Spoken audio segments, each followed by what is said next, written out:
বিসমিল্লাহির রহমানির রহিম। প্রিয় বন্ধুরা, আশা করি আপনারা সবাই ভালো আছেন।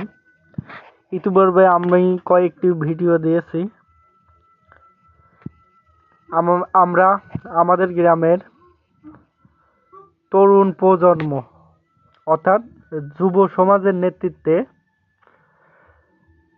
কেশবপুর ইসলামী সমাজ কল্যাণের উদ্যোগে একদিনব্যাপী তাফসিরুল কোরআন মাহফিলের আয়োজন করেছি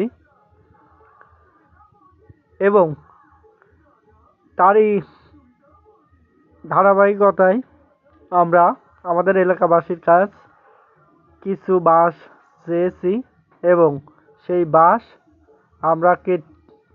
আমরা আমাদের এলাকা থেকে সংরক্ষণ করতে এসেছি। সবাই আমাদের জন্য দোয়া করবেন। আমরা আমাদের তাফসিরুল কোরআন মাহফিল ভালোভাবে সম্পন্ন করতে পারি।